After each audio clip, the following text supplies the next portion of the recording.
Lecture du livre du prophète Isaïe.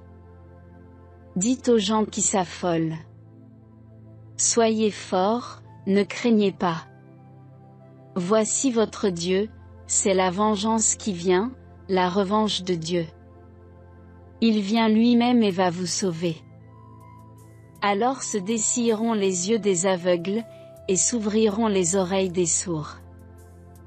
Alors le boiteux bondira comme un cerf, et la bouche du muet criera de joie. Car l'eau jaillira dans le désert, des torrents dans le pays aride.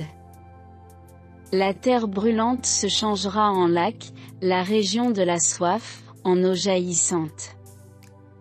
Parole du Seigneur. Le Seigneur garde à jamais sa fidélité. Il fait justice aux opprimés.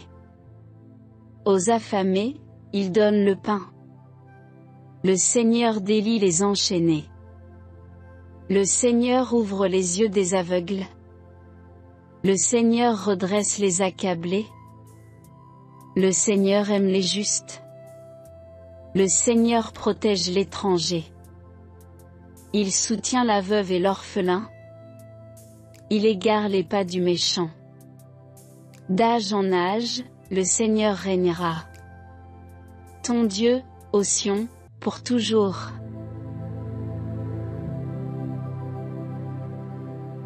Lecture de la lettre de Saint Jacques.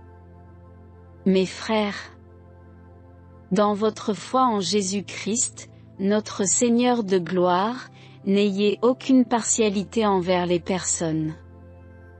Imaginons que, dans votre assemblée, arrive en même temps un homme aux vêtements rutilants, portant une bague en or, et un pauvre aux vêtements sales. Vous tournez vos regards vers celui qui porte le vêtement rutilant et vous lui dites: assieds-toi ici, en bonne place. Et vous dites au pauvre: toi, reste là debout. Ou bien, assieds-toi au bas de mon marchepied. Cela, n'est-ce pas faire des différences entre vous, et juger selon de faux critères? Écoutez donc, mes frères bien-aimés. Dieu, lui, n'a-t-il pas choisi ceux qui sont pauvres aux yeux du monde pour en faire des riches dans la foi, et des héritiers du royaume promis par lui à ceux qui l'auront aimé? Parole du Seigneur.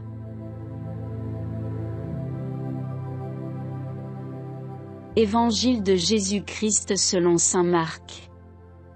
En ce temps-là, Jésus quitta le territoire de Tyr. Passant par Sidon, il prit la direction de la mer de Galilée et alla en plein territoire de la Décapole. Des gens lui amènent un sourd qui avait aussi de la difficulté à parler, et supplie Jésus de poser la main sur lui. Jésus l'emmena à l'écart, loin de la foule, lui mit les doigts dans les oreilles, et, avec sa salive, lui toucha la langue. Puis, les yeux levés au ciel, il soupira et lui dit: Ephata. C'est-à-dire, ouvre-toi. Ses oreilles s'ouvrirent, sa langue se délia, et il parlait correctement. Alors Jésus leur ordonna de n'en rien dire à personne. Mais plus il leur donnait cet ordre, plus ceux-ci le proclamaient.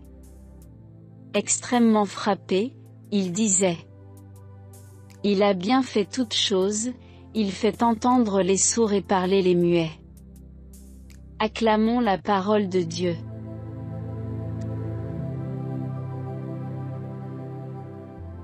Frères et sœurs en Christ, les textes que nous méditons aujourd'hui nous plongent au cœur du mystère de la compassion divine, un mystère qui ne se contente pas de guérir les blessures visibles, mais qui va jusqu'à rétablir l'intégrité de la personne humaine dans toute sa dimension spirituelle, psychologique et sociale. Les lectures de ce jour nous révèlent un Dieu qui ne se contente pas de voir la souffrance humaine, mais qui intervient activement pour la transformer, pour redonner vie et espoir là où il n'y en avait plus. Dans la première lecture, le prophète Isaïe nous adresse une parole puissante: « Soyez forts, ne craignez pas. Voici votre Dieu, c'est la vengeance qui vient, la rétribution de Dieu. Il vient lui-même et va vous sauver. » À première vue, ce langage de vengeance et de rétribution peut sembler dur, mais Isaïe ne parle pas ici d'une vengeance au sens humain, de punition. La vengeance de Dieu, c'est son action de rétablir la justice, de rétablir l'ordre originel que le péché avait désorganisé. C'est une vengeance d'amour, une rétribution de miséricorde, où ceux qui sont opprimés, affligés, marginalisés, trouvent leur dignité restaurée et leur espérance renouvelée. Isaïe continue en décrivant une vision de transformation profonde: « Alors se dessilleront les yeux des aveugles, et les oreilles des sourds s'ouvriront. » Cette vision prophétique n'est pas seulement une promesse de guérison physique, mais une allégorie d'une restauration totale, d'une nouvelle création. Les yeux s'ouvrent non seulement pour voir la lumière, mais pour contempler la vérité divine. Les oreilles s'ouvrent non seulement pour entendre des sons, mais pour écouter la parole de Dieu, cette parole qui donne la vie. Le psaume 145 que nous chantons aujourd'hui célèbre cette action de Dieu. Il décrit un Dieu qui ne garde à jamais sa fidélité, qui ne se lasse jamais d'aimer et de soutenir son peuple. Il fait justice aux opprimés, il donne du pain aux affamés. Ces gestes de Dieu sont des manifestations concrètes de son amour indéfectible. Le psalmiste nous invite à contempler un Dieu qui est proche de ceux qui souffrent, qui se penche sur eux pour leur redonner la vie. C'est ce Dieu que nous sommes appelés à imiter, en prenant soin des plus vulnérables parmi nous. La deuxième lecture, tirée de la lettre de Saint Jacques, nous interpelle de manière directe sur notre manière de vivre cet amour de Dieu.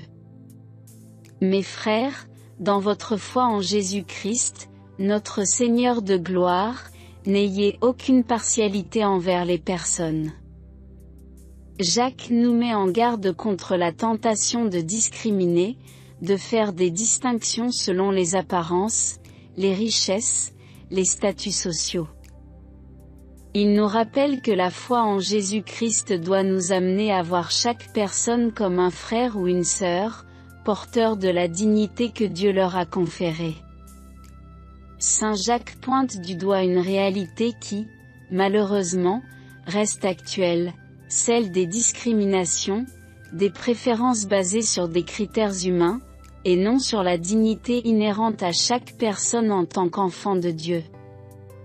Le message est clair: notre foi ne peut être authentique si elle n'est pas accompagnée d'un amour véritable pour notre prochain, un amour qui se traduit par des actions concrètes de justice et de miséricorde. Enfin, l'évangile de Marc nous présente un miracle qui est en soi une parabole vivante de ce que Jésus est venu accomplir. La guérison du sourd-muet n'est pas seulement un acte de compassion physique, c'est une manifestation du royaume de Dieu. Lorsque Jésus dit « Ephata », ouvre-toi, ce n'est pas seulement les oreilles et la langue de cet homme qui s'ouvrent, mais c'est tout son être qui est transformé. Jésus restaure la plénitude de la communication, non seulement entre cet homme et son entourage, mais entre lui et Dieu.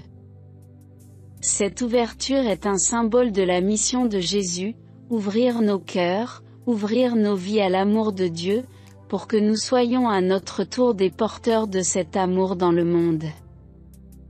L'Évangile nous invite à réfléchir sur nos propres fermetures. Quels sont les aspects de notre vie où nous sommes sourds à la parole de Dieu? Où sommes-nous muets, incapables de proclamer la vérité de l'Évangile? La réponse de Jésus est toujours la même: Ephata, ouvre-toi. Il nous appelle à nous ouvrir à sa grâce, à permettre à sa parole de pénétrer profondément dans nos vies, pour que nous puissions devenir des témoins authentiques de son amour transformateur. Frères et sœurs, ces lectures nous lancent un défi, vivre en cohérence avec notre foi en Jésus-Christ. Être des témoins de l'amour de Dieu dans un monde qui a tant besoin de guérison, de justice, de réconciliation. La guérison que Jésus opère est pour chacun de nous, et il nous appelle à participer à cette mission de réconciliation et de restauration. Que le Seigneur nous accorde la grâce d'ouvrir nos cœurs à sa miséricorde et de devenir des artisans de son amour dans le monde. Amen. Prions ensemble.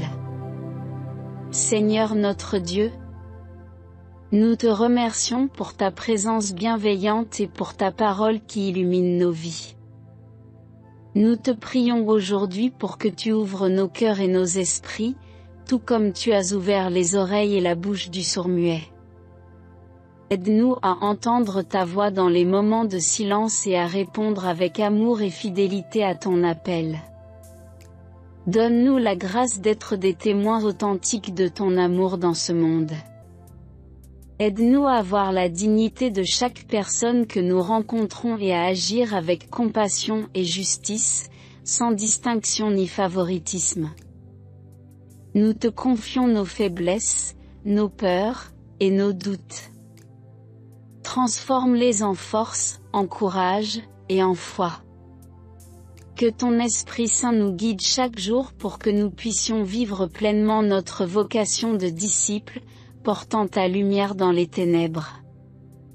Seigneur, en ce moment de prière, nous te demandons de bénir nos familles, nos communautés, et toutes les personnes qui souffrent.